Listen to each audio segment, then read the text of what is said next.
Hi, John. Hi, how are you? I'm doing okay. How about you? Good. I just started the live stream, just so you know. So we're Okay. public right now. Okay.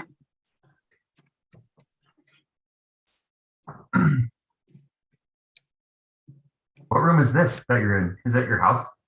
No. Long story. It's okay.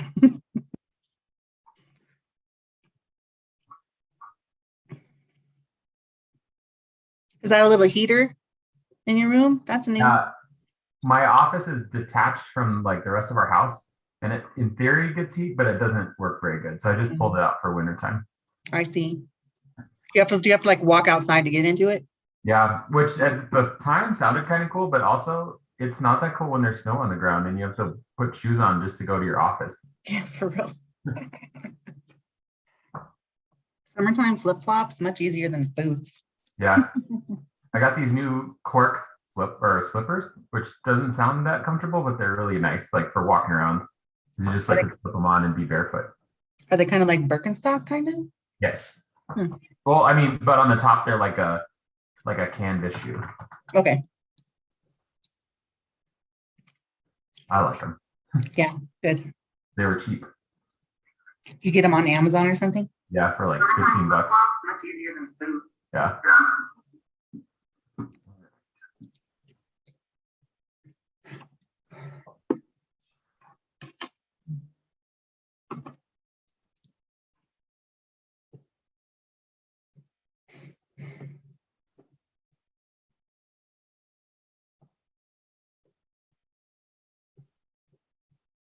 Can you just look at this really fast and see if it plays properly, this video?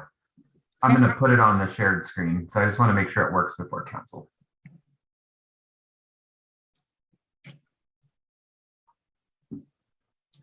Over the last decade here in Colorado, nearly 5,000 Coloradans. Working. Okay, cool. Yeah.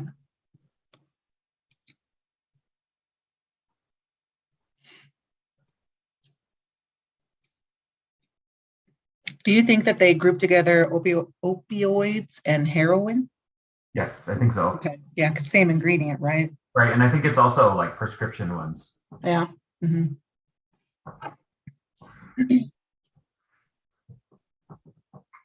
Hello, Councilman Harmon. Hey, how are you? Great, how are you? Good. Nice to see you. Hi, Toc. And Diane.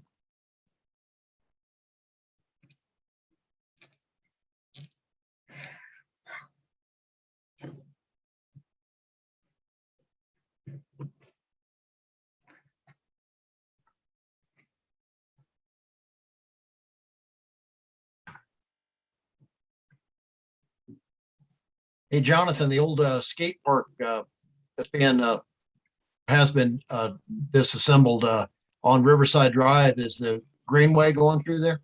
Yes, and they've started that construction project. You can kind of see it when you're driving up to town. They've cut into the hillside a little bit for the new trail there. I guess I'll have to look at it on the map. I'm just trying to figure out how that will tie into the Greenway. You know, because they're not going through the twin tunnels or anything. No, do you remember where the old sewer plant was? Yes. On the north side of the road. So yes. they're going to come through there, and then if you recall, there's a tunnel under the highway right there. So yes, come up there, and then 314 part of the way, and then it kind of goes on the old trail a little bit, and then the Scott Lancaster Bridge is going to become a spur and memorial park area, and then it'll end up at the game check station from there. Oh, gotcha. Thanks. It was kind of a complicated bit of trail work because of there's a lot of pressures in that area. So they had to be very creative in the approach. Oh, yeah.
Carmen, you intended me to play this Phil Weiser coming together video.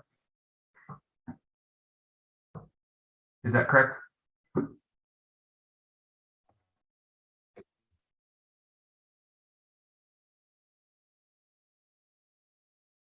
I'm sorry, could you ask it again?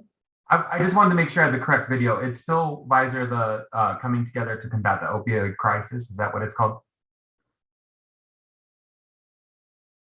It was the one in the email. Yes. Okay, I think I got the right one. If it's not, just tell me. And it was the only one I think was in there, so I just wanted to make sure. So Okay, we'll probably know right away, like in the first 3 seconds, if it's about, you know, llamas or something. We'll change course. I do like llama videos, so that might happen. So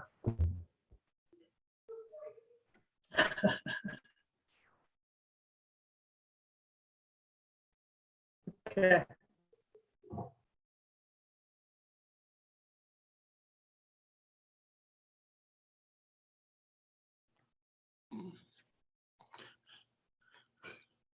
Sorry, I'm coming across as Janice again. Oh, there we go.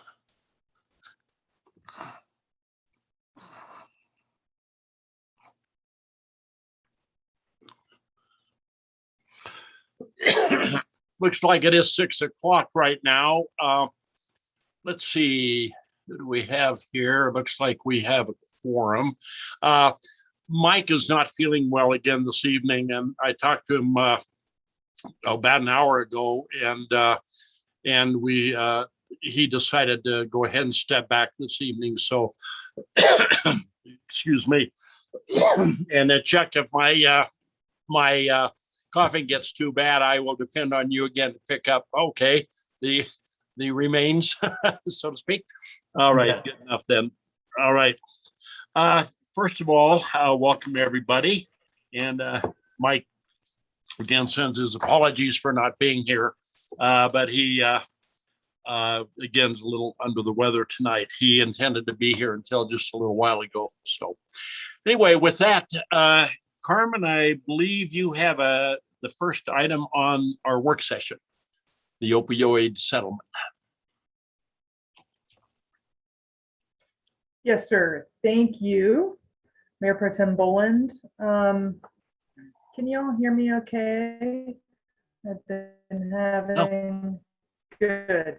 Thumbs up. Yes, good. I apologize. Uh-oh. Okay. I'm wishing and hoping on a good internet connection. Mayor and Council, the first item in your study session also you see appears on your regular meeting packet for possible action, and that is this Colorado opioid settlement MOU. There's a lot of good material in your packet. I hope you had time to look at that. There were some really good sort of summary documents that were prepared as I understand it. Get a copy of the actual MOU, which is quite long, 70 some pages, which is why I think that the summary documents, the FAQ, and that summary are good things to really give a basic primer of what this is about. Essentially, nationwide, governments at different levels, whether they be state or county or municipal, over the past couple of years actually have pursued litigation against opioid manufacturers and distributors.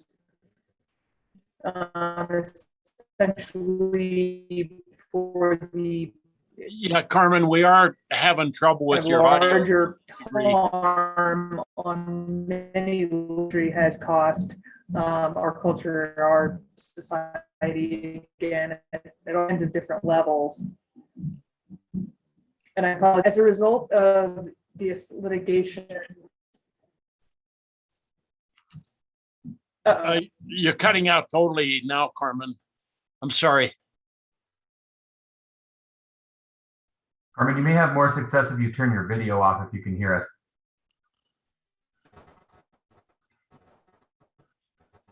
Yeah, good point. I think we did that before, right?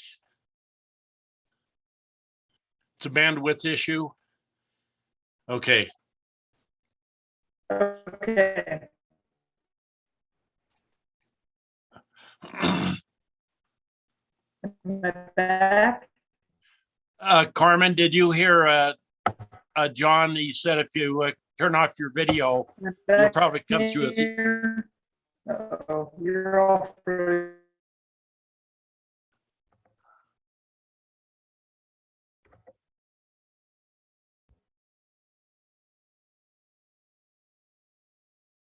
Okay, can you hear me okay now? Yay! Yes. So much better. Well, I'll be in, I'm sorry to be in the dark, but maybe that's how it's meant to be.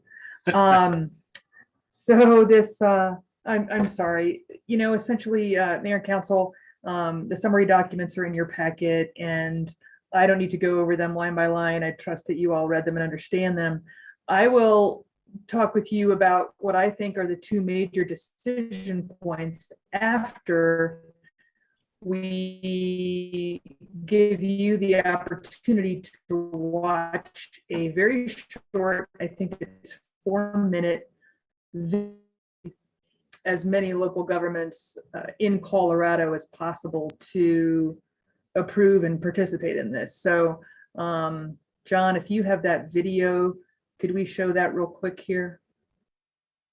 Over the last decade here in Colorado, nearly 5,000 Coloradans died from prescription opioid overdose.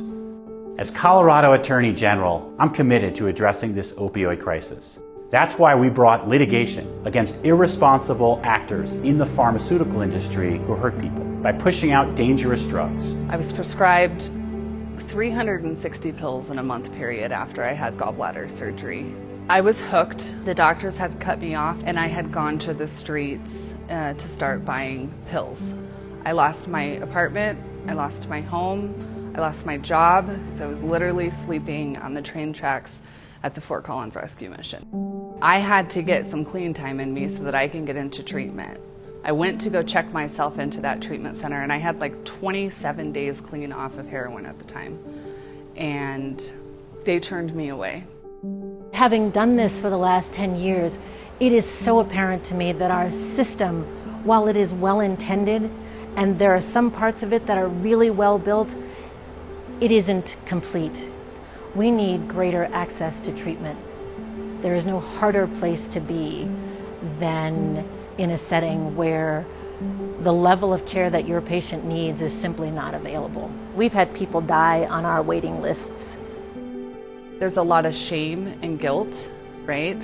So a lot of people don't want to come out and talk about their story. My experience has been is you either have to have a lot of money to get into treatment or go cop up a bunch of felonies and the justice system will put you in a treatment bed. And that's not okay.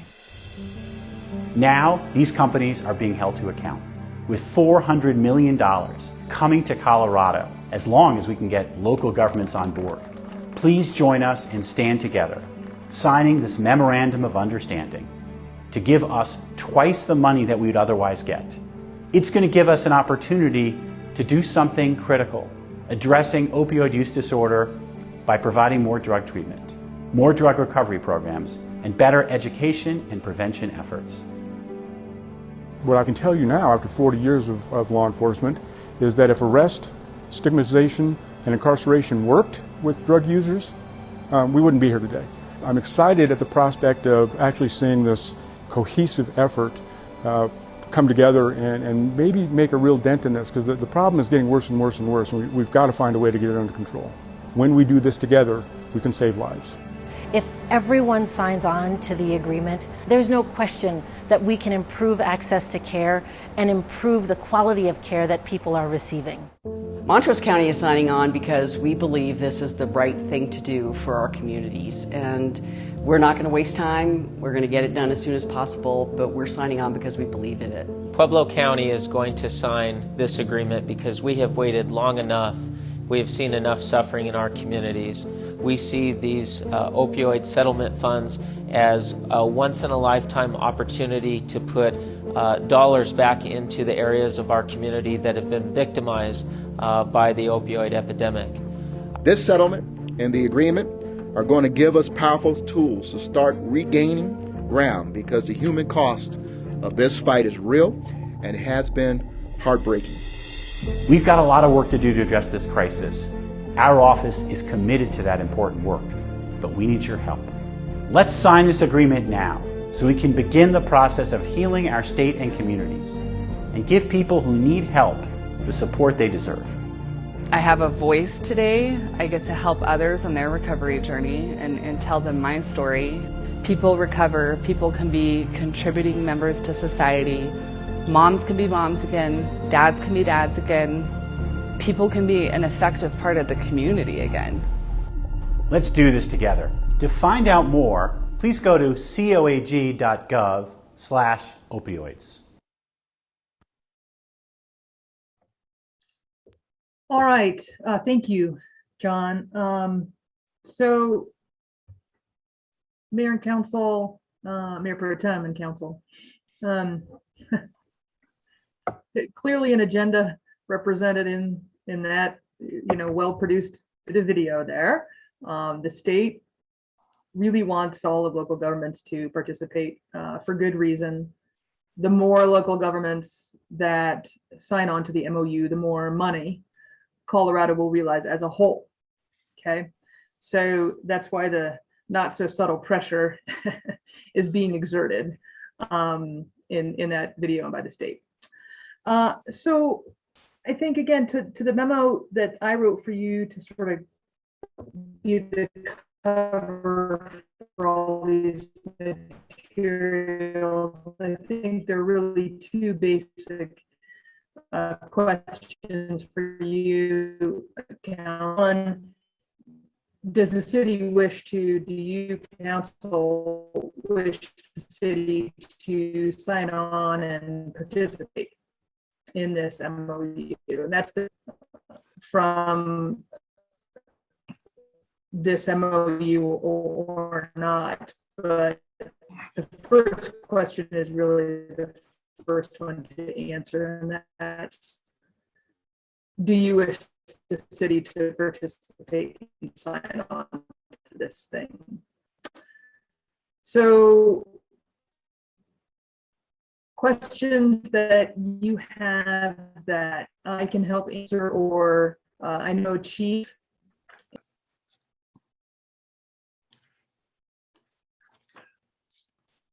I have none here.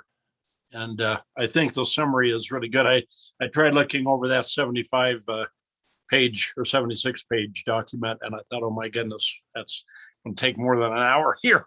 So I appreciate the summary. Any questions from anyone? Yeah, I have one for Carmen. Carmen, do you think that this agreement is put together well? I mean, do you think it's a good, solid agreement? Yeah, it's okay. I mean, it's pretty standard in terms of being an MOU and sort of having a lot of the sort of standard provisions. Councilor Pinnell. And you said it makes sense for the state. Does it make sense for us as a city? Right. Well, that's the great question. I think it does in the way that it would permit the city, theoretically, and Chief can maybe offer some thoughts on this. Entering the MOU could provide the city with a seat at the table when the region, the county, decide how to spend these dollars. I do not think that any direct funds to the city would be huge direct funds to the city. However, there will be some we're in. And to have a voice in how those monies are spent, I think is valuable. Yeah, Nate, any comments? Sure.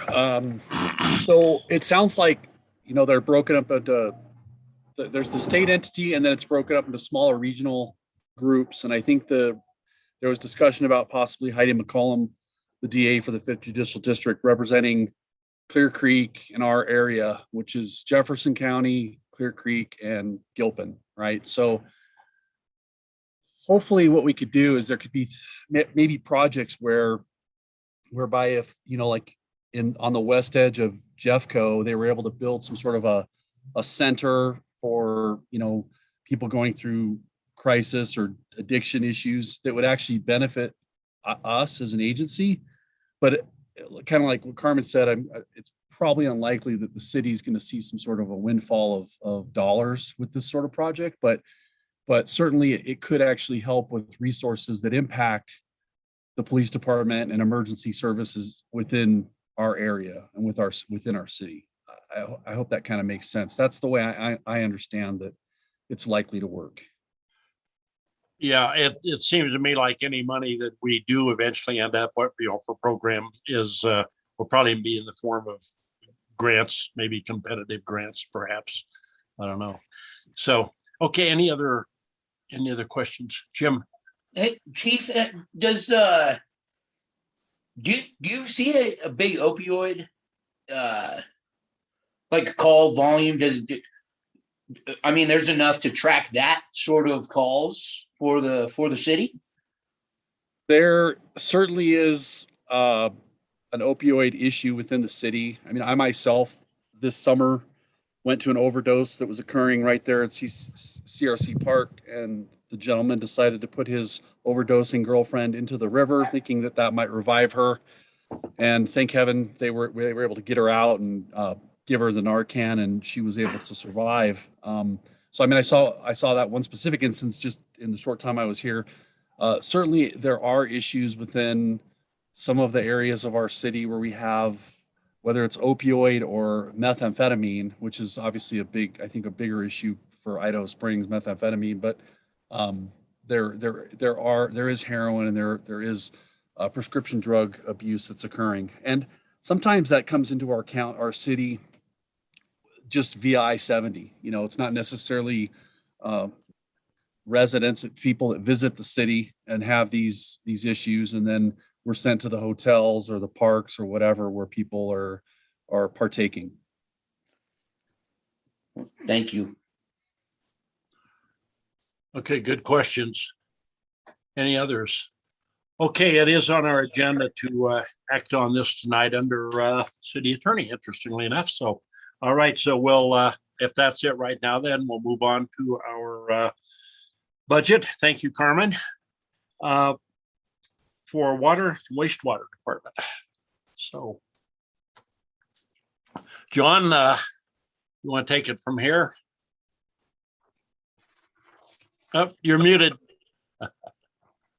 Just approve everything and we'll be finished with it. That's all it takes.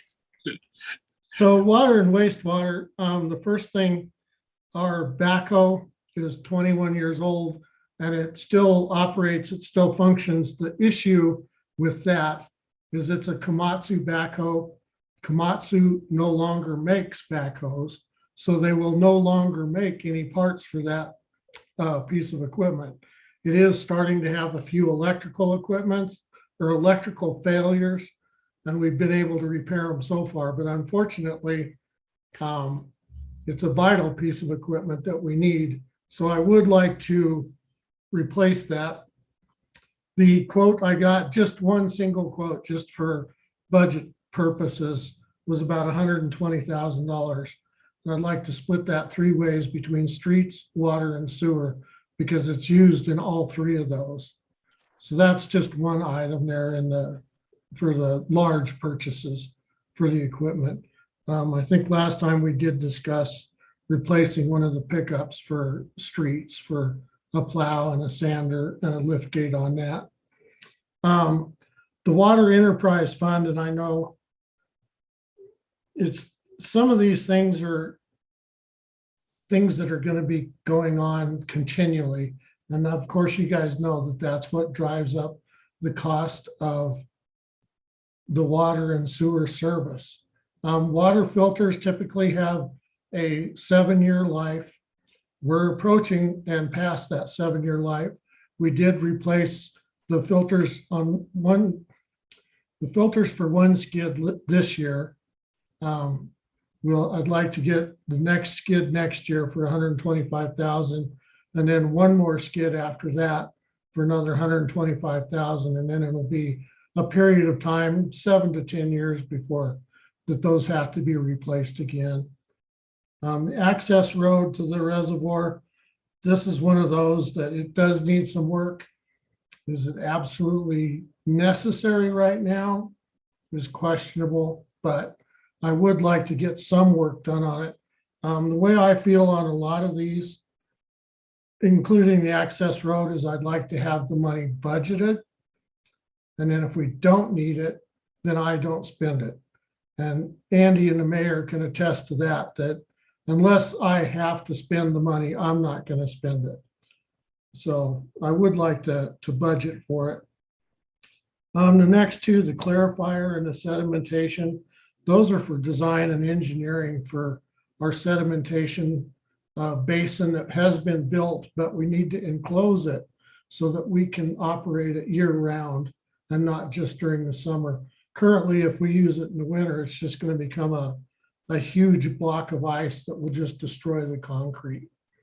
So that's basically design and engineering for the next few years to get that up into operating condition.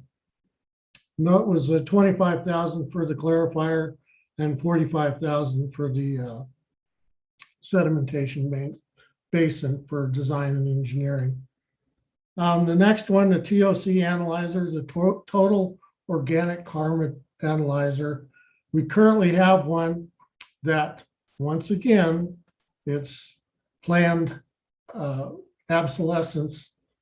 They no longer support that one, and they no longer have material to repair that. So we will have to get a new one. Again, a quote that I got was $25,000 for that one. Clearwell pump for $25,000. The Clearwell has two pumps, and the Clearwell is what pumps the finished water into the green tank that at the water treatment plant that supplies water into town. The one pump has been rebuilt numerous times, and as you know, the impellers and the casing and everything start to wear out after a period of time. It's still operating, but I don't want to be caught and not have one of those pumps. It would be devastating for the town. Water line repairs, that's just general repairs. We found out that, that leak that we had on Riverside was a pretty costly repair. And a lot of these water lines are deep enough that we don't have the equipment to do it with. And that's another one that we may use it, we may not use it, but I'd like to have it budgeted for it just in case. Montaigne Generator, this has been kind of ongoing for a few years. We didn't get it done this year. Unfortunately, the cost of everything just keeps going up. And the reason for this Montaigne Generator is we found out that when we lose power to the substation at Montaigne, the pump station at Montaigne, we have no backup. And the Montaigne water tank is fairly small. So if it's out for a day or two, Montaigne is going to run out of water. So that's the premise behind that. Soda Hill tank check valve. We discovered that during the evening, if the 103 water line is on, the line that we repaired is on all the way, that it pushes water backwards up the hill to the soda tank, and then it overflows, which just wastes the water. It goes right back into the creek. So we'd like to put a check valve on that line sometime next summer to correct that. The wastewater, basically the same maintenance projects for any wastewater. We have repaired a lot of lines and stopped a lot of infiltration.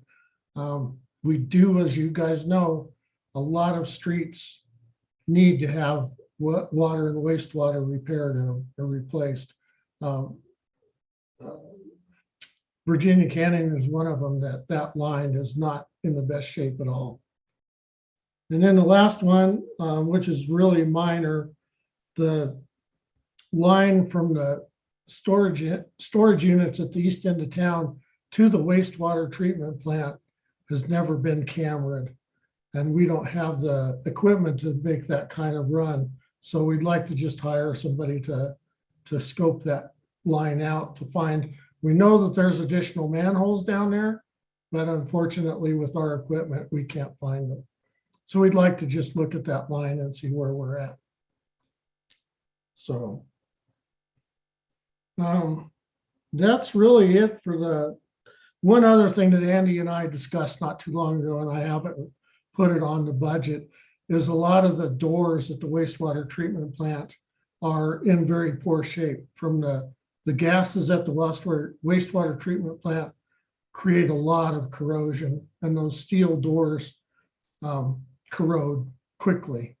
So we'd like to replace some of those doors, and we'd also like to look at putting in key card entryways. So, and I don't know if all of you know it, Nate certainly knows it, but somebody dismantled the fence at the wastewater treatment plant and cut the catalytic converters off of 2 of our vehicles, which came into the tune of about $4,000. They're brand new. One truck has less than 1,000 miles on it, or 6,000 miles on it. The other one had about 15,000 miles on it. So for the new catalytic converters and O2 sensors, and that was quite expensive to get those repaired. So I was looking at about $30,000 for the key card entry and doors to add to the budget. I think that should pretty well cover all of the CIP and the water and wastewater. I haven't really increased any of the line items a whole lot. I did increase some of them, and unfortunately, I don't have the numbers with me. We will have to do additional testing, lab tests, and additional chemicals for the new wastewater treatment plant. So other than that, that's about it. Okay, thank you, John. I have one question on the clear well pump to the green tank. Are you thinking of the new pump as a spare, or you would install that right away? No, I would rather have that pump on hand and get the life that we can out of the existing pump. Okay. And if one of them goes out, then we have one that would take a matter of hours to replace instead of at this time trying to find material and pump. Yeah. About how much capacity? Well, I know it varies between season, but would the city have before we start having a water shortage in town if these pumps do go out? We could operate for probably 3 days. Okay. But, I would really try and encourage people to conserve water just to make sure. Sure. Okay. All right, good. And questions, anyone? Okay. Okay. What? Oh, yeah. Nate, did you have a question? No. Okay. All right. Okay. Good enough then. All right. Thank you very much. Oh, okay, Andy? Yeah. Bob, if Mayor Pro Tem, if John is done with water, wastewater, Chief Busick did ask if we had time, if he could revisit an item with the police budget. Okay, that sounds good. And maybe a comment or two about the severity of our catalytic converter theft up here. Okay. It occasionally seems to come up. We had that one, and then we also had the school barn had a vehicle over there that it was stolen, but they think that one was probably stolen like 2 or 3 months ago because they hadn't run that vehicle. So sometimes that sort of thing happens as well. Somebody realizes it and it was like a month or two prior. but it ebbs and flows. We had those, John Bordoni's crew had theirs, and I think the same day we had the bus barn one that was reported. But since then we haven't had any that I'm aware of. So Okay. I've had like 3 or 4 customers that I've done in the shop that they've cut them off. Right. In the last couple months, yeah. Right. Okay. All right. Go ahead then, Nate. Okay. I'm just going to share my screen real quick if I can figure out how to do that. All right. Is everybody seeing that? There we go. Okay. So really, this is just pretty brief, but I wanted to touch base with council about this because and let you know that we did have another officer who turned in a letter of resignation and will be leaving November 5th is their last day. So I really think it's important that we talk as we're talking about budget and some of the concerns that I have and some of the things that I'm planning and trying to make it better. But I want to make sure you're all aware of what's going on, so it's not some big surprise. So currently, with when we lose this person, we'll be at 66%. That'll be 3 vacancies as of November 5th. We do have 1 lieutenant position. That is one of those 3 vacancies. That will be opened in the coming weeks. I'm going to work with Andy and look at doing an open hire with that. I do want to share with council that we have had 4, so including the one that's leaving, we've had 3 others in the last 2 months that have actually applied for other law enforcement jobs. The other 3, it didn't work out for them to go. But I'm just making you aware that people are looking for pay. The person that is leaving soon, this is what I was told, that they're lateraling in at 56 to 58,000 for lateral, and then after FTO they'll start at 58, and they also get a $5,000 signing bonus. And this is with a small sheriff's department, not Clear Creek. So the lack of staffing, we're going to move to 12-hour shifts on after November 5th, and this burden also creates issues for training, which is one of my big concerns. A lack of training leads to some bad things, litigation and things of that nature. So mandatory overtime, morale, lack of applicants. We're not seeing a lot of applicants. When I talked to Cindy, who's worked at the city for 21 years, she said she's never seen it like this, where it's pretty much just crickets. Nobody's interested. That could be a number of things. It could be some of the things that our agency went through 3 months ago and sort of some negative press, but I think it also can be seen as far as the pay is being an issue. So I'm letting you know and just trying to prepare you, because I've got to be able to look around the corner and be prepared to try to maintain police services for the city. So if we don't do anything, there's a potential that we may lose more people. I'm just making you aware. I don't know that that's a fact. They may not go, but a few of them have tried. So I did contact the undersheriff because I have concerns. If we lose one more person, we will still be able to manage. We will have 2 officers Sunday through Wednesday, and we will have 2 officers Wednesday through Saturday, and then we'll have me to help cover people during the day. And so that's where we'll be, and that's concerning. And if we lose more than that, then we won't have enough officers to provide services 24/7. So the undersheriff gave me not a written quote, but a verbal quote of, if they needed to cover the city from 10 at night or 10 to 11 at night to 6 or 7 in the morning, it would probably cost anywhere from $20,000 to $24,000 per month for that sort of service.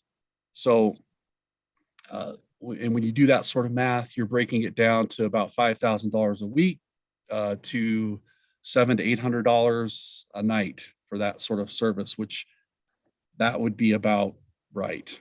So I did throw together a few plans, and I'll make this as quick and painless as possible. Some of this I mentioned before during my budget presentation, and there's a conservative plan here to budget $10,000 to send 1 employee to an academy. That's not going to help us right in the short term, but the benefits of sending somebody to the academy also is that that person then maybe talks about your agency and how we're paying to have them there, and they can sometimes be a recruiting tool.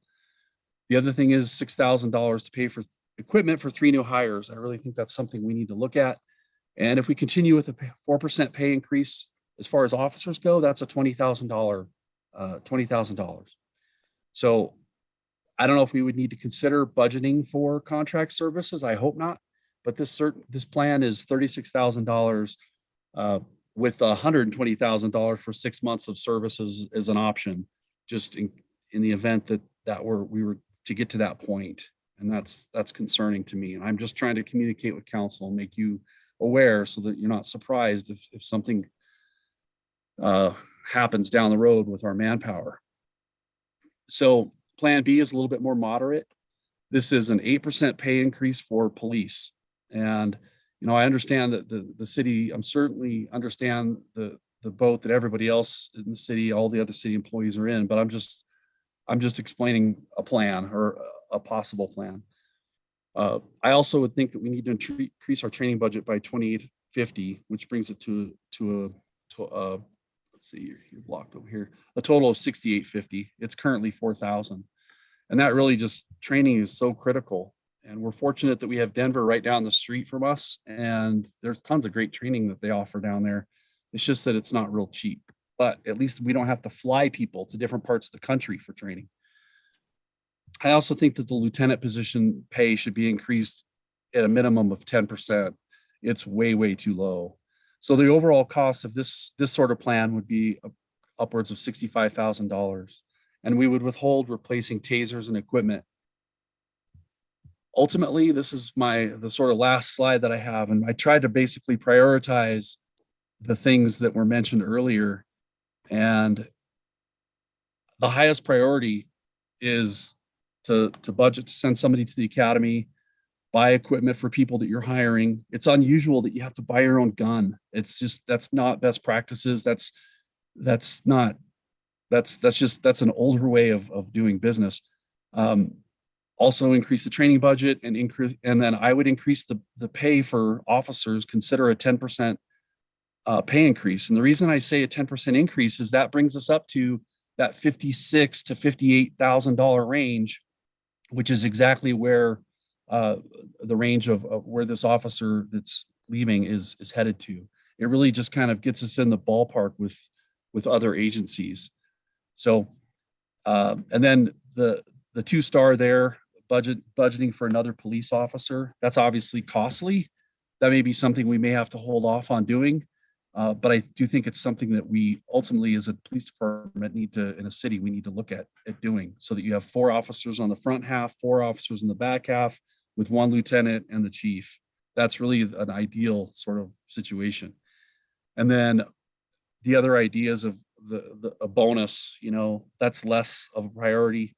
Maybe in the short term, it may help get someone through the door, but these are all things that I really want council to be aware of, because really this narrows down to hiring and retention of employees. And that's why I present this. And I just want you to be aware, if we do high priority only, and we just did the three asterisks plan, that would be a cost of $69,350 to the city. And then if you added the mid-level and the high level, that takes it up to 131, and that's because you're adding a whole position, and that's obviously costly. So I appreciate you taking a few minutes to look at that over. I just wanted to make sure I'm communicating that you're aware that we're losing yet another officer, and it's becoming concerning because our phone isn't ringing. We don't have a lot of folks knocking down the door to apply. So I'm available for questions if you've got questions, and I will put this back on the regular screen there. Sorry, I'm sitting outside because my wife is in there working, so I needed to kind of stay away from her. Okay. All right. Questions. Obviously, we have a very critical situation here, and the fact you've had is, if I understood, 2 additional officers apply for outside employment. Well, correct. Including the one that has left, we had 3 others actually that applied for outside employment. Wow. Okay. Yeah, it in the very short term, it could get worse, obviously. Comments or questions from anyone? Obviously, we need to, I don't know, Andy, I guess just in terms of what having the staff go through our budget to answer what I would consider to be a crisis. If it isn't a crisis, it's right on the edge of one. That's for sure. And before we adopt the budget for next year, it seems to me we need to double down and spend some time on this, make some hard decisions. Yes, we will be bringing back an updated draft of the budget in 2 weeks. And it will incorporate some of the feedback we've received from council, some of the updates we've received from the departments, some of the latest information. So we can get into that a little bit more in 2 weeks. One of the things that I've spoken with the chief about and the mayor is we really need to be, and we all agree that we need to be creative and try different approaches for recruitment and retention, particularly in the police department. This is something that we're seeing not only statewide, but nationwide. Of course, as everyone knows, it's a lot tougher being a police officer right now. A lot of departments are understaffed and are doing anything they can to get on new officers. And particularly smaller departments in Colorado are having a rough time. You can just look at the Colorado Municipal League want ads, and you'll see that many of the departments are hiring, and even some of the departments that are a little bit larger. So it is challenging. I think the chief has a good approach here in trying different things. I think we just can't keep going the way we have been going with recruitment.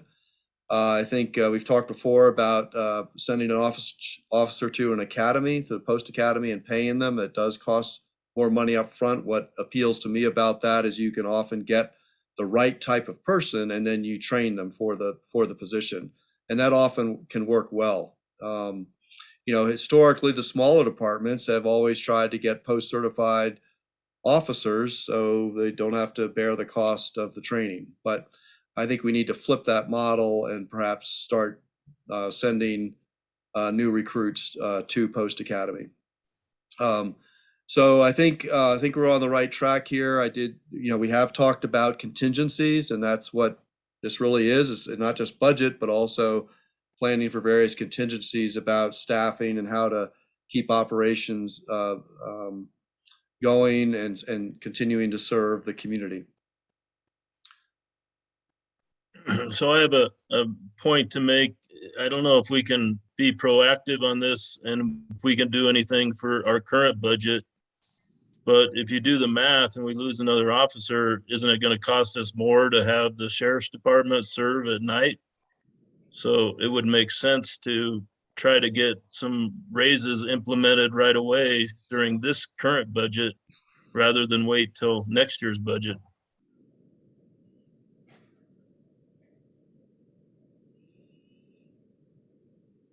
Well, that's something we can certainly consider. We do have several vacancies now, so we're not paying those salaries, and some of it's going towards overtime. But that's certainly something we could consider. Chief, do you have any thoughts on that for these last 2 months of the year? Would that help make a difference, do you think? Well, I think I kind of feel like it's the dam with the hole in it. I do want to kind of plug that before I have somebody else decide to go. Certainly, we have to look and see what those dollars are, Andy. I would be open to that. I think that I also feel like the people that are here, they know that we're working hard and we're trying to look at options. So certainly we could explore that as sort of maybe a stopgap measure. Sure. one of the things I can mention here is council recently approved the updated salary schedule for next year.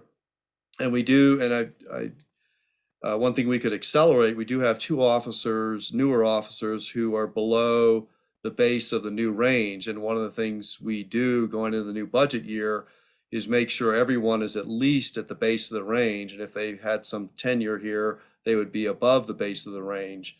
And typically we make those adjustments at the beginning of the year. And one thing I can say, and I can speak with work with the chief on this, is at least those, at the very least, those two individuals who are below the base of the new range, we can get them up to the base of the new range that was effective January 1st of 2022.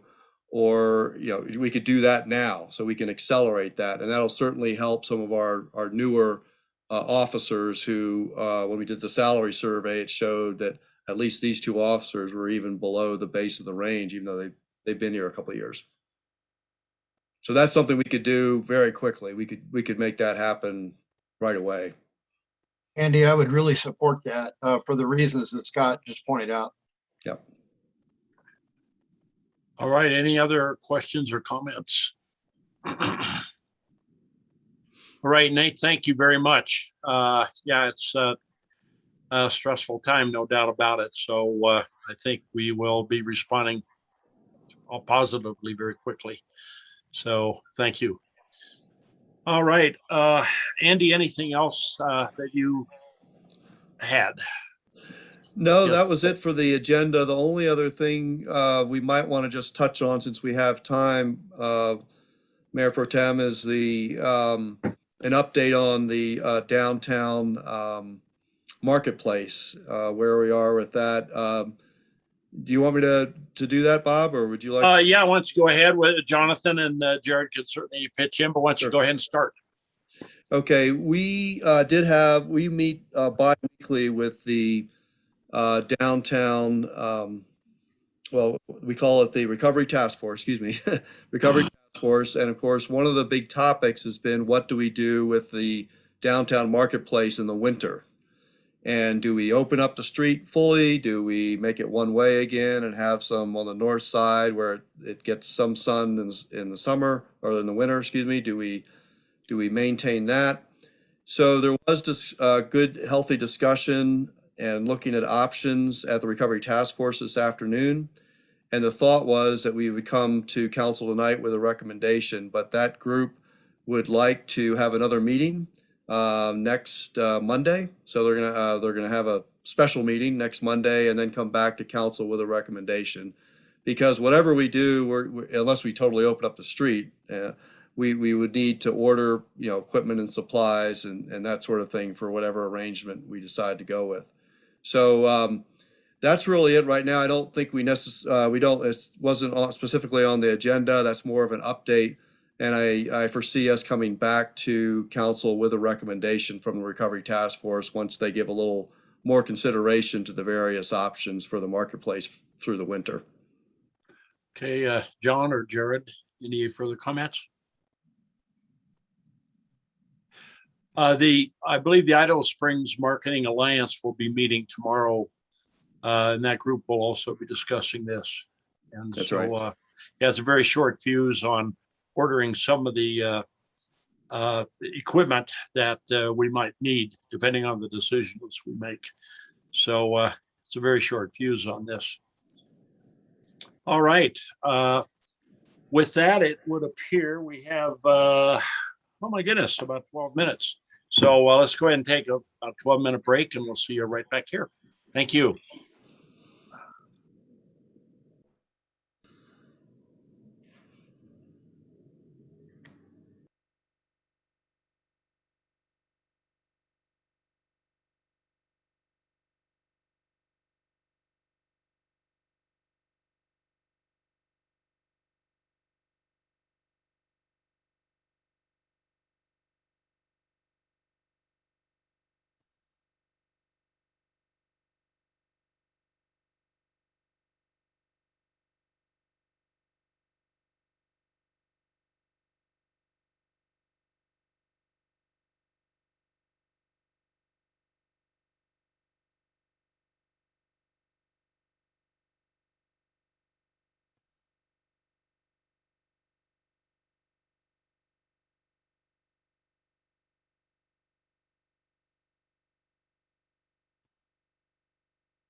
Jim Clark, what was that?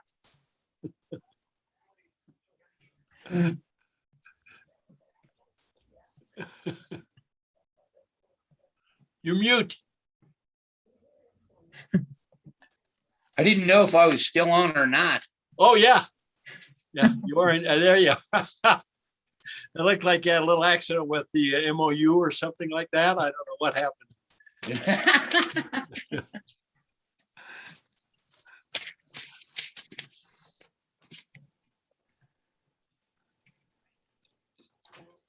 All right.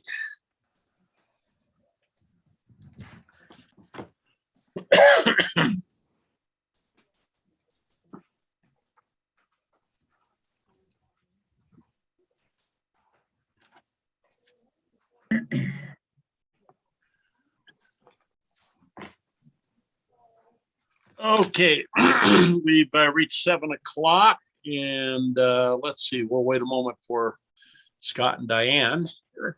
So looks like they're nearby.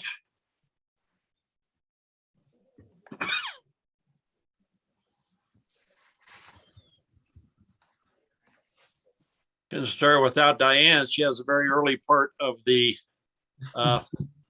meeting. So with that, let's see, Nathan, Lorraine, okay, Jared. Okay, here we go. Call to order. I'd like to call the meeting to order, and if we can have roll call, Diane. I'll take it from here, if that's okay, Bob. Oh, you bet.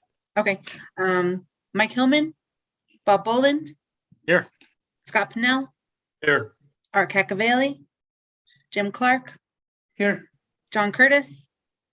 Chuck Harmon. Right here. Okay, all right, good enough then. All right, thank you. Well, we do have a quorum in a little bit close here. Let's see, Pledge of Allegiance, please. Oh, Andy.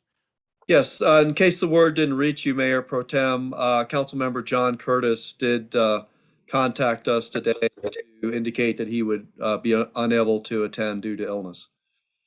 Okay, well, let's see. We do, okay, I've got to count again here. 1, 2, 3, 4. Yeah, we can't afford any more. That's for sure. What about Art? Is he doing okay? Or I hadn't heard from him. Heard anything about okay. Councilmember? No, I was okay. All right, good enough. And again, I mentioned that Mike was feeling under the weather. So, okay, John, if we have Pledge of Allegiance, please.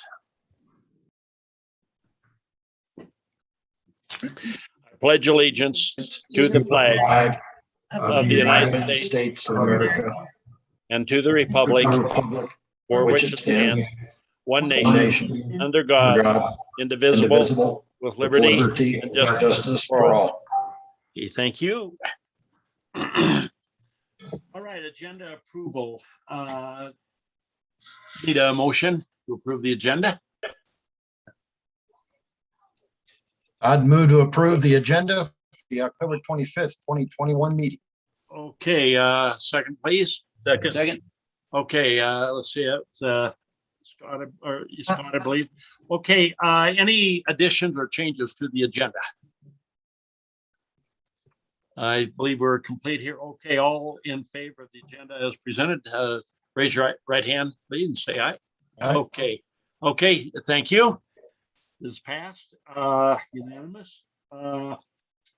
Conflict of interest. Does anyone feel they have a conflict of interest tonight? Not hearing any. Approval of the minutes from October 11th, 2021. And I need a motion for that, please. I'll move to approve the bills to, I'll move to approve the minutes from October 11th, 2021. Again, second? Second. Okay. Any additions or corrections to the minutes that anyone found? They look good to me. Okay, all in favor, say aye. Aye. Opposed? Okay, unanimous again. Okay, approval of the bills. I'd move to approve the bills to October 25th, 2021. Okay, and second, please. Second. Okay, thank you, Scott. All right, any questions regarding the bills?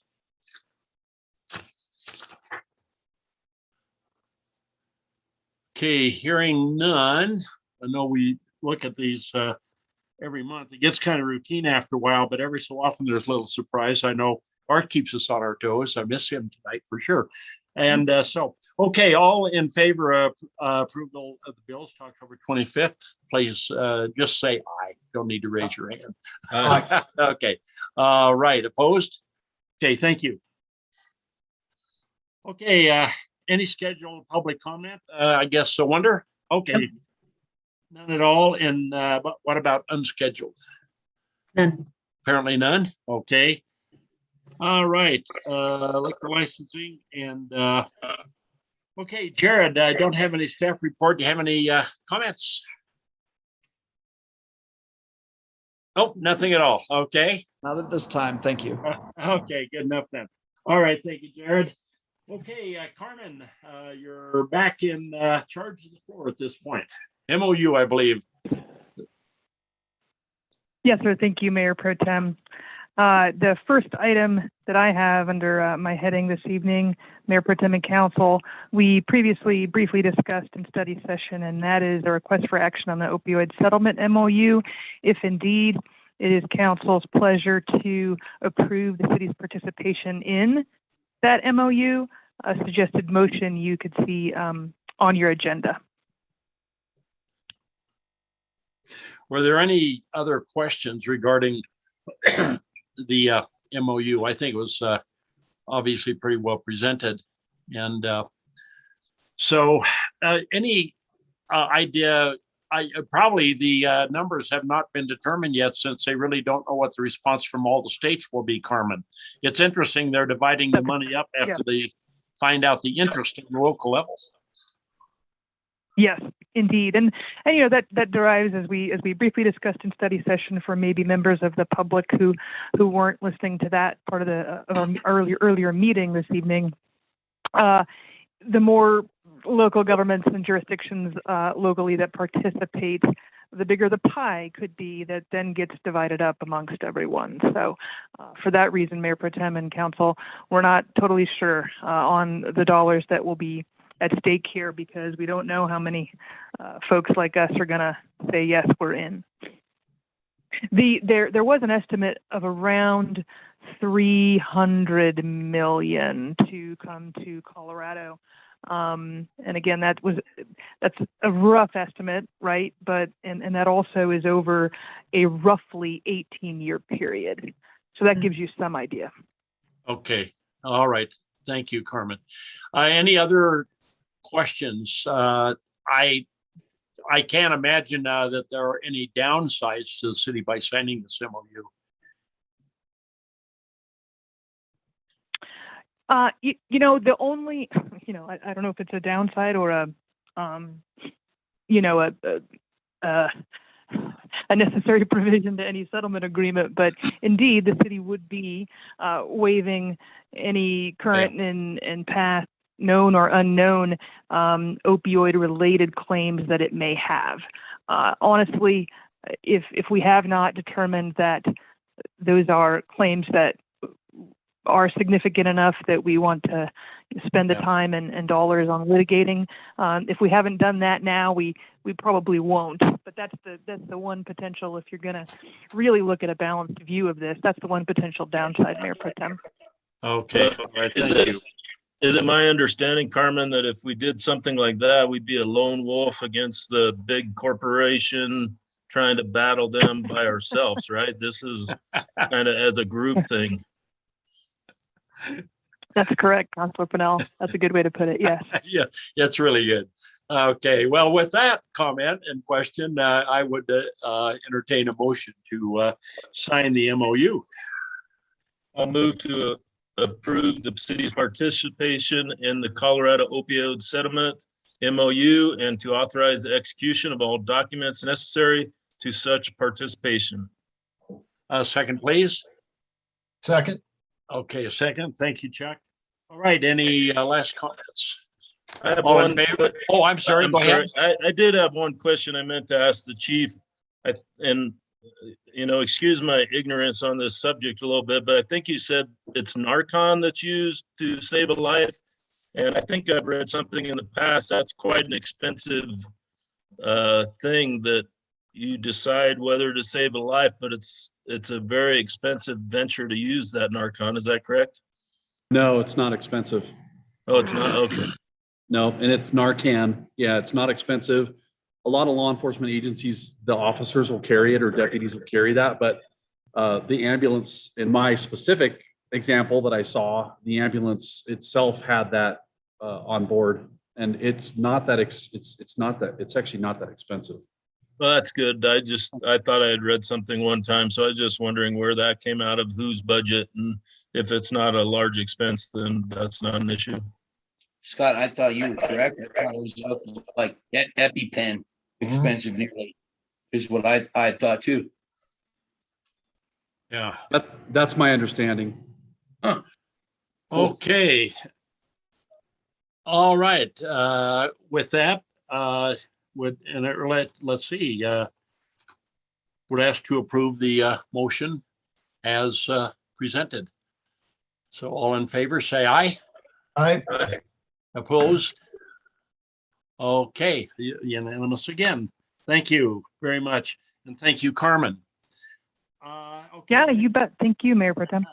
Okay, and then we had a little glitch regarding the approval agreement with interstate parking last time. It's more of a housekeeping item, I think, but Carmen, need you to address that, please. Yes, sir. Real briefly, Mayor and Council, with apologies, we just had a little procedural muff on the 11th, your last regular meeting. You discussed very well and thoroughly the city's and council's desire to approve the final version of our agreement with Interstate Parking for parking management services. And despite all the thorough discussion and hard work that went into getting the agreement to that point, and despite council's clear desire and intent to approve it, we didn't exactly procedurally get a motion in a second. So this is a mere housekeeping to keep me happy and to keep everything above board. And we all know what you intended to do. If you could just make a motion to ratify the language that's in the agenda, to formally ratify council's approval, et cetera, et cetera. That kind of motion will, with a second and a vote tonight, would make sure that we're all very good going forward. Yeah, ratifying our earlier decision. Is that the way I understand it? Then yes, sir. Is one way to put it. Okay. All right. So I'd entertain a motion to ratify our earlier decision. I would make a motion that we formally ratify council's approval of agreement with Interstate Parking Company for parking management services. Second, please. Second. Okay. All right. Thank you. All right. All in favor, say aye. Aye. Aye. Opposed? Okay. All right. Thank you very much. Thank you, Carmen, again. And thank you, Mayor Pro Tem. Thank you, Council. I think that, the discussion may have been so long, we skipped over that part, that critical part, I would say. All right. Resolutions. We have resolution number 23. Oh, just a routine housekeeping thing regarding holidays for 2022. So entertain a motion for that, please. I'll move to approve resolution number 23, series 2021, a resolution setting the official dates for the celebration of holidays for the city in 2022. Second, please. Second. Okay, second. Thank you, Chuck. And just looking at that list, I don't think there are any changes from this current year at all. Okay, it's the same. So, all right. All in favor of that motion, please say aye. Aye. And opposed? Okay. All right. Thank you. Motion passed. And okay, Lorraine, welcome aboard again. Happy to see you. And so excuse me, I always look forward to these sessions. I learn a lot. I think most of us do. So take it away. Thank you, Mayor Pro Tem Boland. I appreciate that. I'll go ahead and share my screen with you. And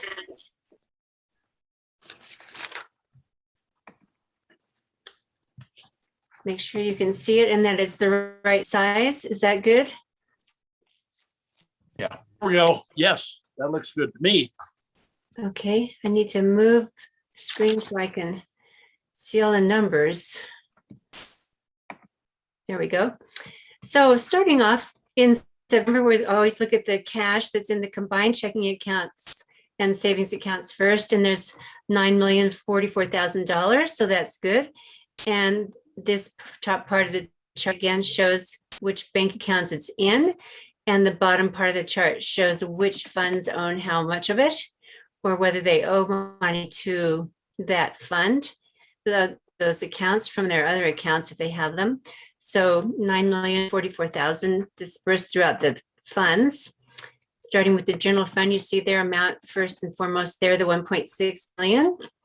And moving down past the balance sheet to the fund balance on the bottom part of it, they started the year with $1,826,000. And through September, had a slight loss of $29,000 over the course of the year. When we get to the last page of the general fund, I'm going to comment on that again. Going to the next page is the beginning of the revenues, and all of your budgeted revenues have come in mostly pretty well, the large ones. Obviously, the property taxes are collected in the first part of the year, so you've got most of them.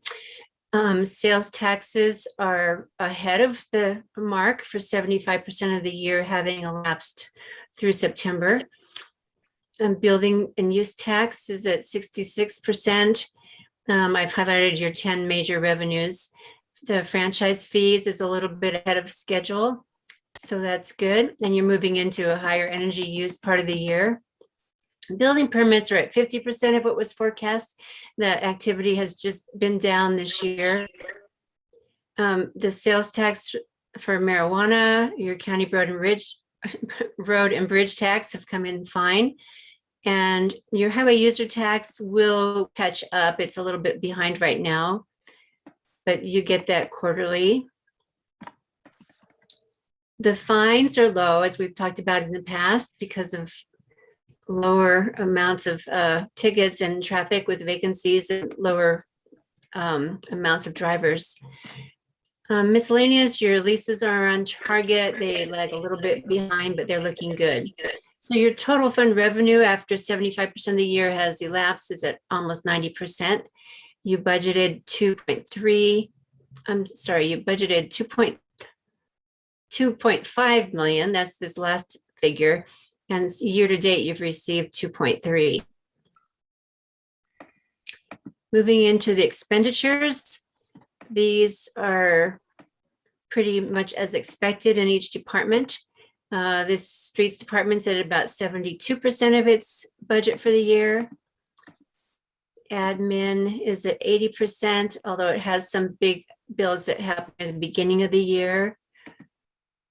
General, the community promotion is a little bit more than expected, partly because of the items that have happened that you would decide to spend more on 4th of July than you had in the past.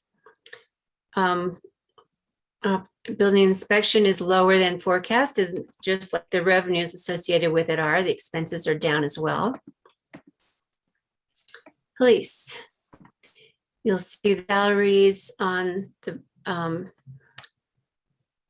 salaried employees is low because of some vacancy there, but hourly is a little bit higher, and overtime is at about 60%. The total for the department is at 75.7% for the year, so right on target. Courts at 80% for the year. Fire at 75%, that's a quarterly transfer. And parks expenditures, I'm sorry, is at 65%. And your total expenditures for the year at 76%. So I mentioned I was coming back to the net revenues over expenditures, which is the bottom line here. And you'll see that your budget for the year was to have a fairly significant loss by the end of the year. Through 3/4 of the year, you've got just 29.6 in the drawdown of your fund balances. So you may do better than was budgeted here. So I'm optimistic about that.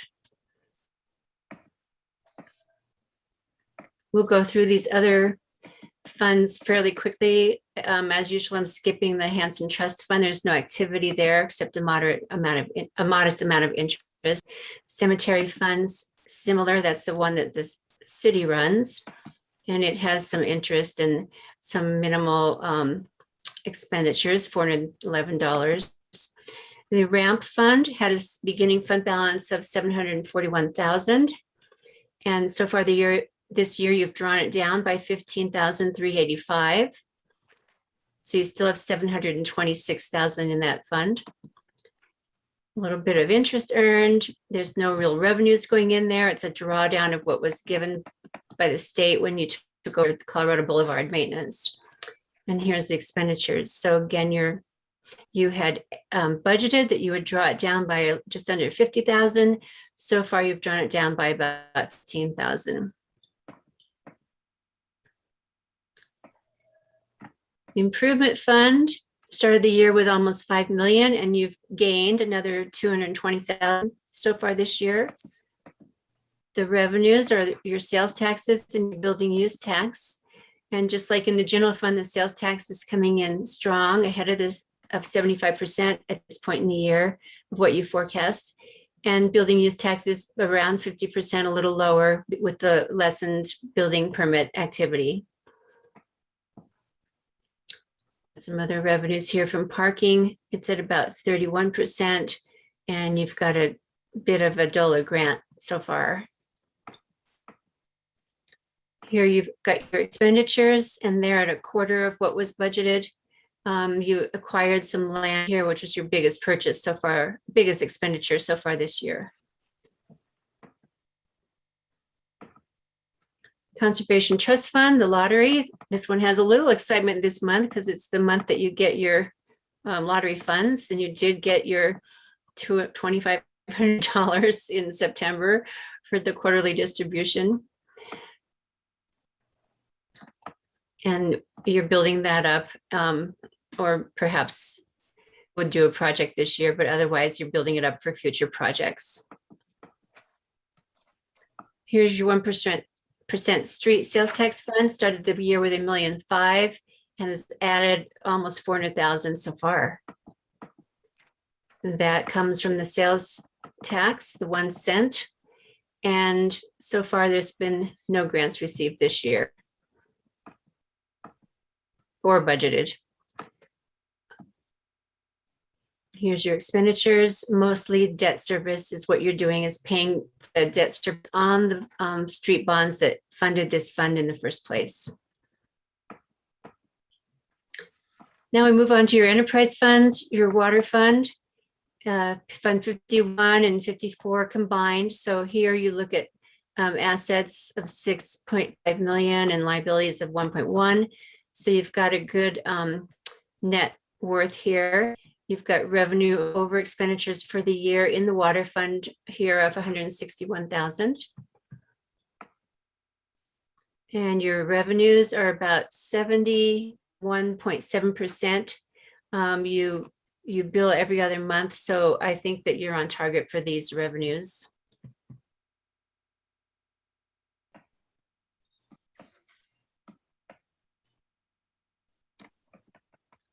You've got expenditures here in the water fund. These are your operational expenditures, and I'm going to go to the bottom line of this fund, and they're at 65% of what you had budgeted, partly because some of your expenditures for interest on the loans the second payment hasn't yet been made, but you will be seeing a little bit more there.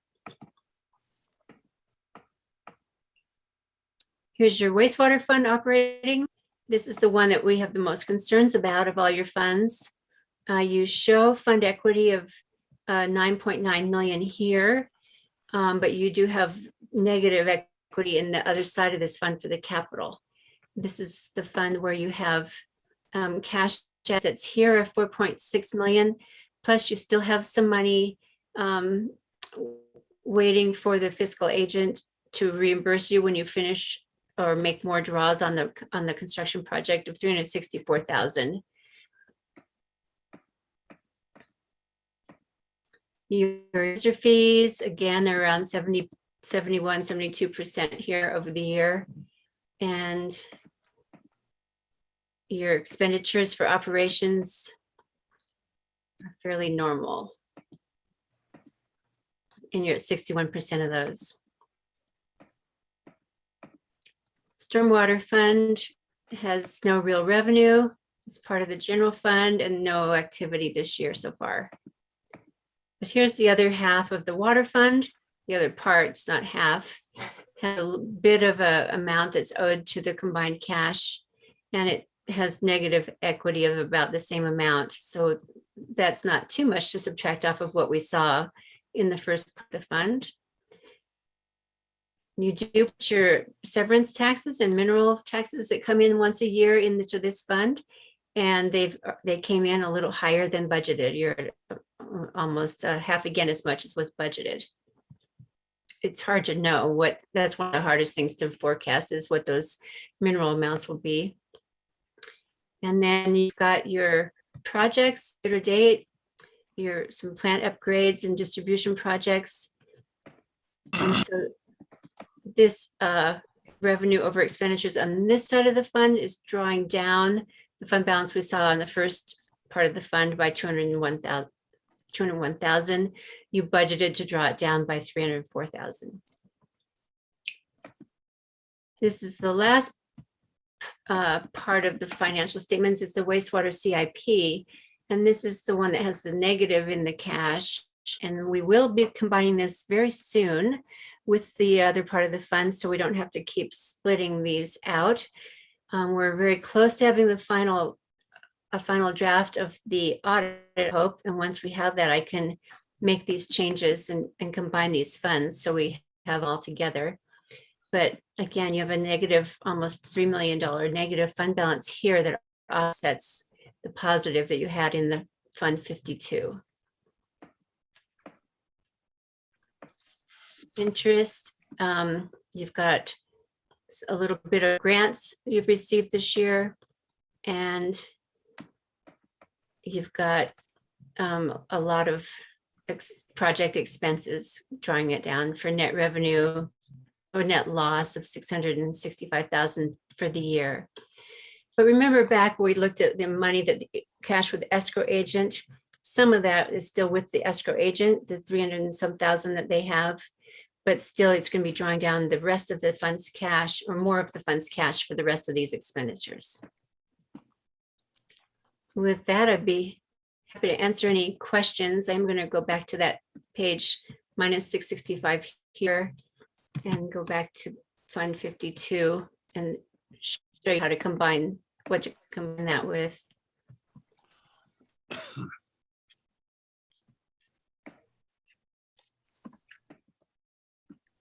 It's going to draw this down. Your revenue over expenditures minus 660,000 in the other side of the fund takes away this great gain that was shown on this side.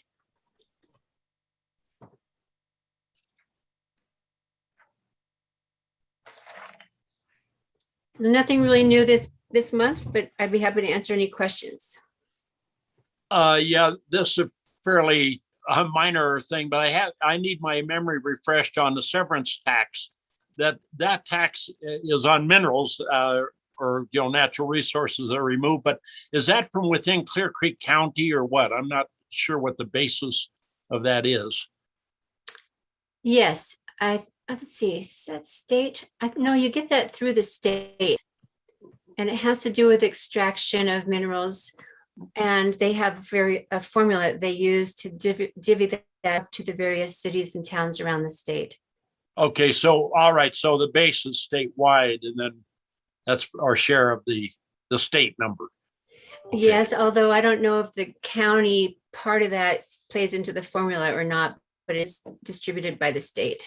Yeah, okay. Yeah, right. I did know that part, but okay, well, not a big deal. It's a pretty small amount of money. Thank you. Okay. Okay, any other questions? This is a really great what mid-course correction sort of thing, so we know where we are like we've never known before, to tell you the truth, in my many years on city council. So it really great. And Andy, John, anybody have any questions at all? Lorraine, thank you once again. Appreciate You're it welcome. very Happy much. to do it. Have a good Okay. evening. Take care. Bye. Okay, assistant city, nope, nothing from John. So city administrator, Andy. Yes, Mayor Pro Tem and Council, you have my report with one request for action, please. And yes, this is regarding the Horseshoe Court, or whatever, by whatever name we call it. So to entertain a motion and a second, and then have discussion. I've got some questions myself. I'd make a motion to approve a proposal from D.J. Smith and Company, LLC, in the amount of $33,735 for the construction of a National Horseshoe Pitching Association, parentheses, NHPA, multi-court, parentheses, 2 horseshoe lanes, in Courtney Riley, Cooper Park, west of 23rd Avenue. Okay, a second, please. Second. Okay, and that was Jim? Okay, thank you. All right, yes, discussion. I'd have to say the old days of me pounding 2 pipes in the ground and getting some of my granddad's horseshoes have changed a little bit. So, who should we go to for a description of what this is? And John Kane has done. John Kane's done a lot of the research on this and preparing the proposal and the RFP, and so I'll defer to him. He's probably the most informed of all of us here on this project.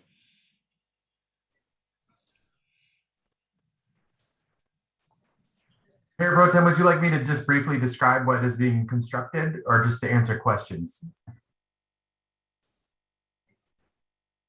You're muted, sir. Sorry.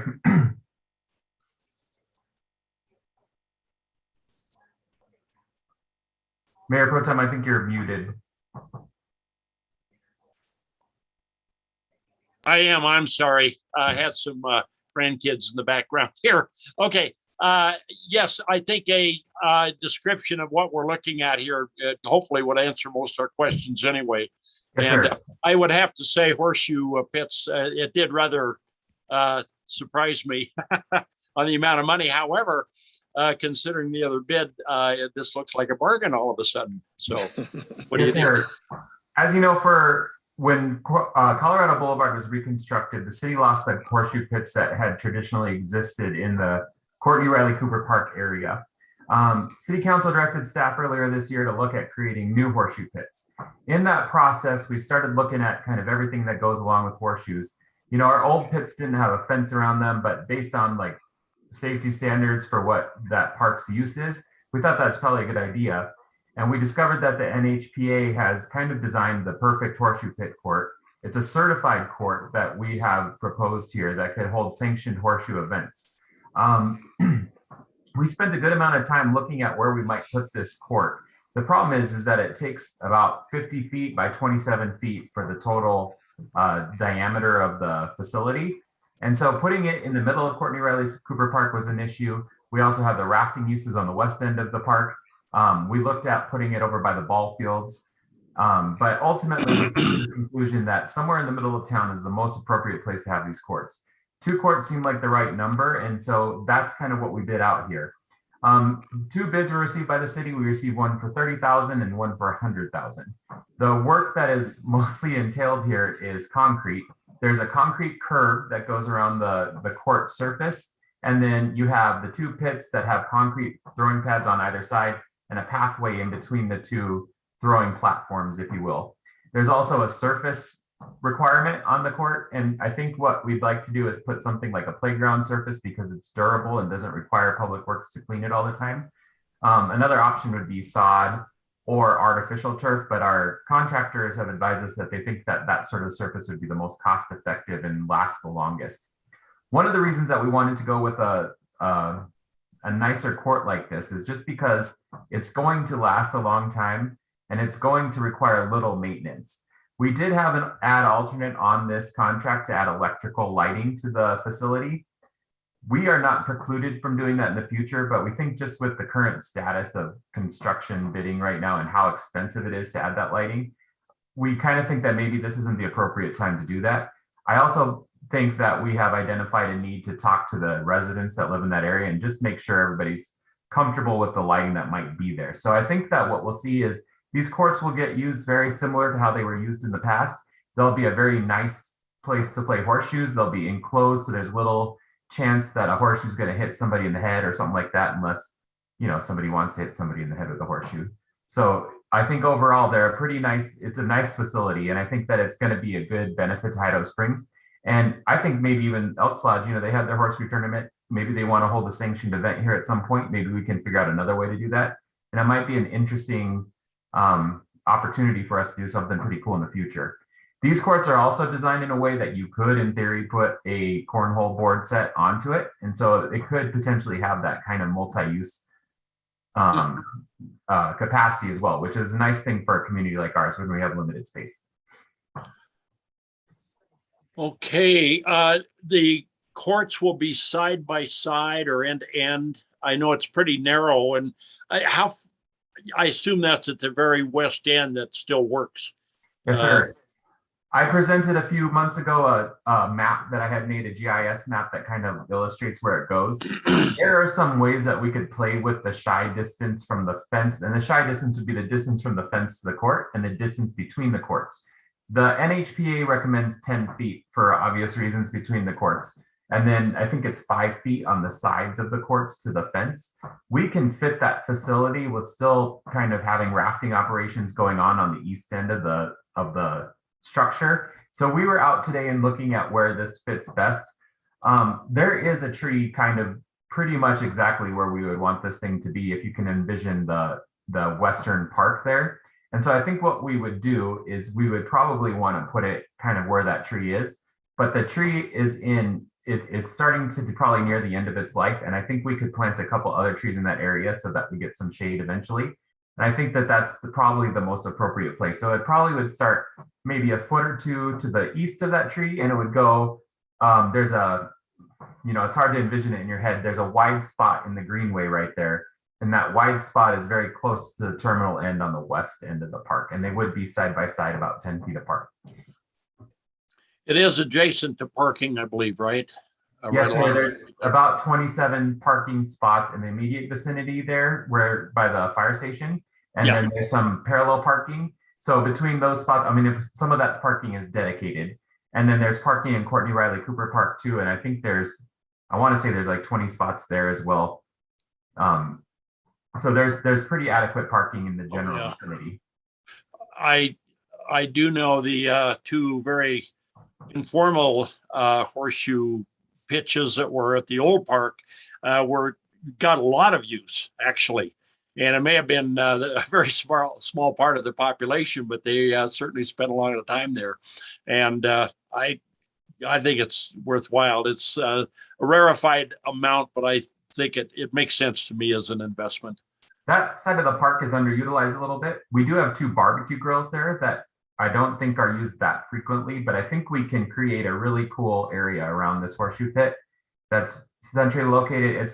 I think nearly every resident is within walking distance, within a mile of where this pitch is. And I know that's a long way for some of our residents, but it is a very kind of walkable place and it's very close to downtown. So I think we should be able to have a really good community area centered around these horseshoe pits, get some benches and get those fire pits going and some new trees. And I think we'll have a really nice spot on the creek to spend a Saturday afternoon. I would agree. Okay, other comments or questions, please? Hey, John, you mentioned cornhole possibility. I know that's really catching on. Is there room to have 2 sets going at the same time, or? I think in the area, once it's completed, you could run 2 games. You might even potentially be able to run more. But I think because cornhole, you don't have the danger of, you know, the headshot or something. So I think we could look at that when it's completed. But you know, just depending on how the sand sits and everything, you can run usually 4 boards in that same amount of space, or 4 games. So it just depends on logistics of where everything is, I think. And also, it looks like you got 2 bids. There's quite a distance between the first and second bid. We are very lucky to have a qualified contractor that lives in our community that cares about our community. And I think that is what you see reflected in those bids. All right. Well, we have a motion and a second. Any other discussion? Andy. Mayor Pro Tem, I might suggest you add a 10% contingency. When we went to the site today with the contractor to look at it, there are some changes that will have to be made with the sprinkler irrigation sprinkler valve boxes. Those will have to be, a couple of those will have to be moved. And then also due to how that gently slopes, the wall or the curb on the creek side will likely have to be a little higher than expected, and we may run into some costs there. So I think given some of the challenges with this site and things that might be unexpected, I think it might be wise to include a 10% contingency. Okay, let's see then who made the motion and second. If we could have you modify your motion in your second, please. I would move that we approve my earlier motion to include, be amended to include a 10% contingency. Okay, and let's say it was Jim, I think. Who was the second on this one? I think I had the last one, the one prior to. Okay. Yeah, I don't, it might have been me. I'll second it. It was Okay. Jim. It was Jim. It was Jim. It was Jim. Okay. All right. Okay. You amend your second. Thanks then. a lot, Wonder, for keeping such good track. Monty, I second. right? Well, we all failed the short-term memory test, people. So, all right. Okay. Right. Without further ado, all in favor say aye. Aye. Opposed? And that was an aye for me as well. Okay, passed unanimously again. I think this actually is money really well spent. And I can't imagine what numbers we're going to get someday when we look at a couple tennis courts, but that's another subject for another city council. All right, city clerk. No report, I'm assuming. That's what I'm reading here. And are we going to Wonder on this? No, it's actually mine. Oh, okay. I knew it was, but I didn't know if you were having voice problems. How are you feeling, Diane? I'm feeling much better, Bob. Thank you. Okay, good. All right. So, so go ahead. Take this opportunity to let everybody know that this was my last staff report. And it's been an honor and a privilege to serve the city council. I know Wonder will do me good. So nice tour. Yay. Been a long time, Diane. I think we both came with the real estate. All right. Thank you all. Thank you very much. And happy future activities.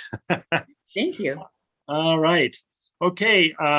Police department, anything else you want to add, Nate? Mayor Pro Tem, Council, you have the staff report for you. I don't have any calls for action. We've been busy.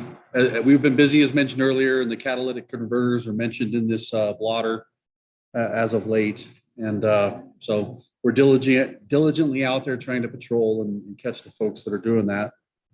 But it can be challenging. So thanks. Well, at these trying times for sure. Thank you, Nate. All right, Public Works, Streets and Parks. Let's see, and John. Mayor Pro Tem, I was out of town last week. I didn't get a staff report, but as you can see, ACC started on the ramps around the grade school.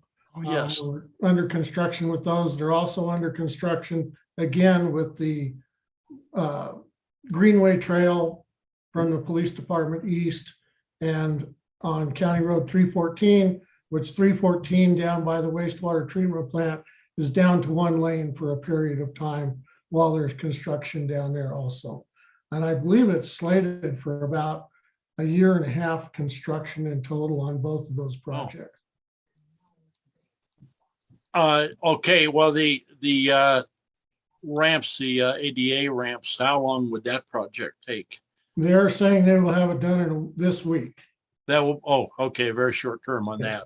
If the All right. weather holds out, they should have it done this week.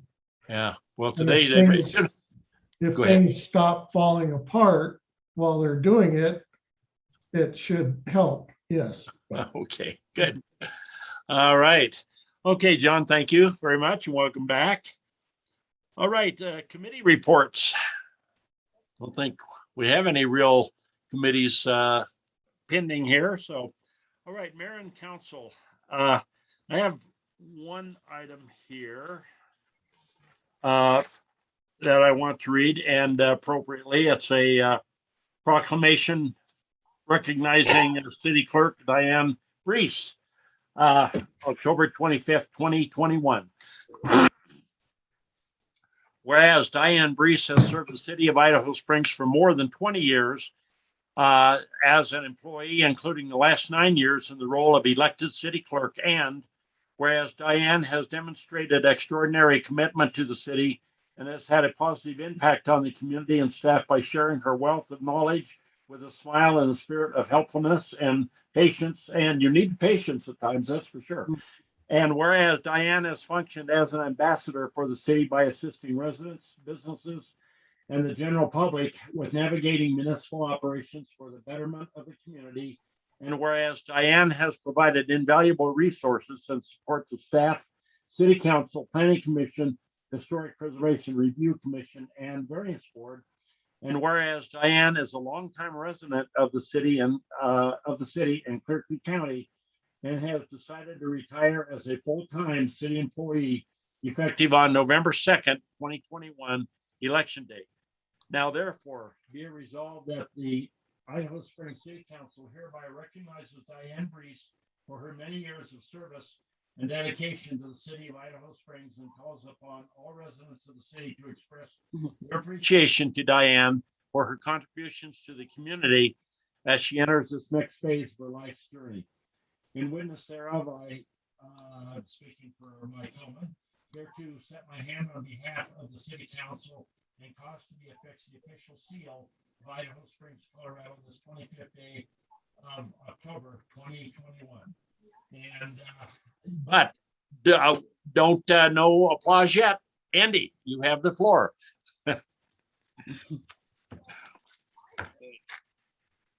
Muted. You're muted, Andy. There we go. Tim and council, on behalf of the city, I would like to make two presentations here. Of course, we're doing it virtually. We wish we could do this in person. I'll make sure that Diane gets these items of recognition here, but I wanted to just show them here virtually. The first is this beautiful award, I guess you would call it, recognition. It's a little hard, you can't see the writing on it, but it has the city, city seal on it inscribed. Can you hear me okay?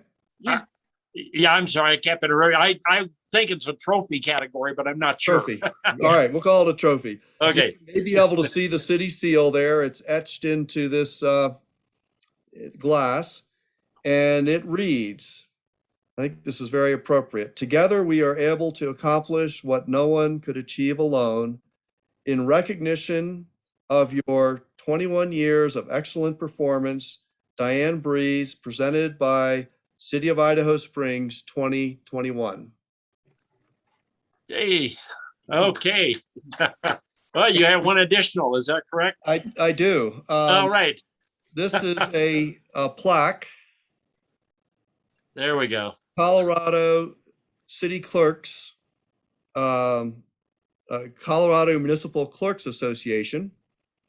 And it reads as follows. 2021 recognition of service presented to City Clerk Diane Breeze, City of Idaho Springs. Clerks are the link between civilians and their local government. They strive for excellent customer service to their citizens, volunteers, elected officials, and colleagues. Thank you for the years of service you have dedicated to your community. So, yay, now let's hear it for Diane. Boy, well earned, and it's certainly been a long, not a slog. There have been ups and downs for sure through the years, but you stayed with it for sure, Diane. So anyway, best of luck in the future, and we'll be seeing you around for sure. Oh, yeah. So, Congrats, Diane. All right, terrific. Oh, Wonder, your hand's up. I would like to add a little something if I can, if you don't mind. Sure, absolutely. You don't mind at all. Okay, Diane, I'm so grateful that you took me under your wing when I first started with this city. Your leadership, constant support, and extensive knowledge has helped me grow into my potential. I would not be where I am today without you. I am blessed to have you in my life, and I will be forever grateful for all your encouragement and support. Really. Thank you. Fantastic. Yeah, well deserved, Diane. So any parting, I hate to say parting shots, but parting comments, how about that? Well, I'm going to be around for a while, I think. So it's been a hell of a ride, and here's to the next 4 years at least. Yeah, there we go. All right. Well, anyway, well earned. So Diane, we wish you the best for sure. Thank you. Thank you. All right.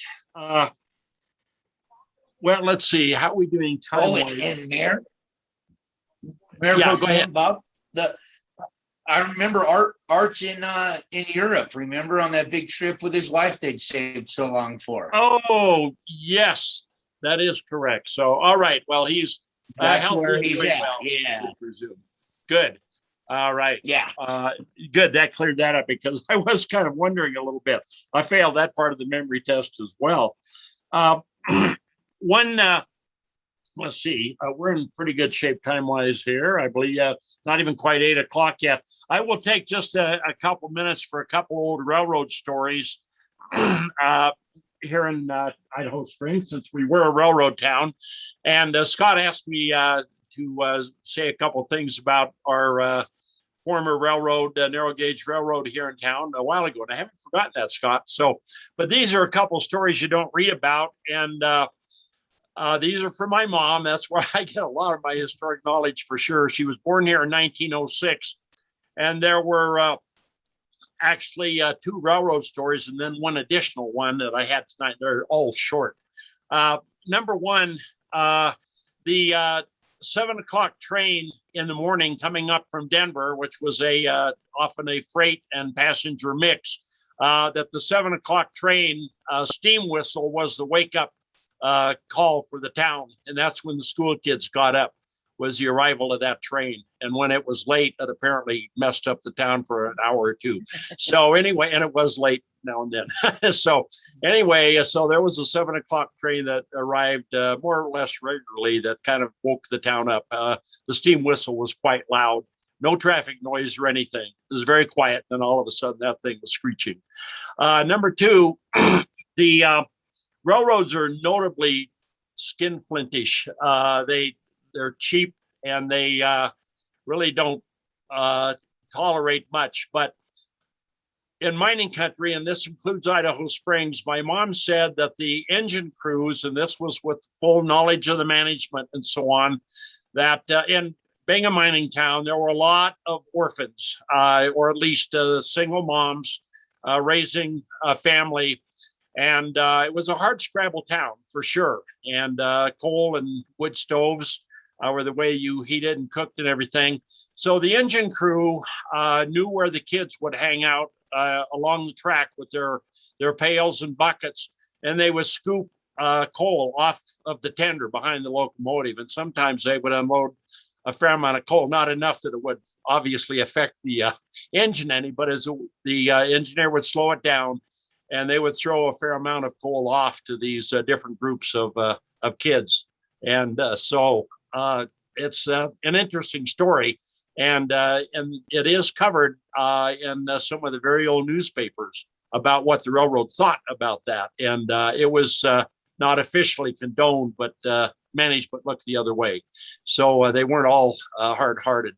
One other last thing, I remember my mom and my grandmother both talking about the fatalities in the mining and the milling business around here.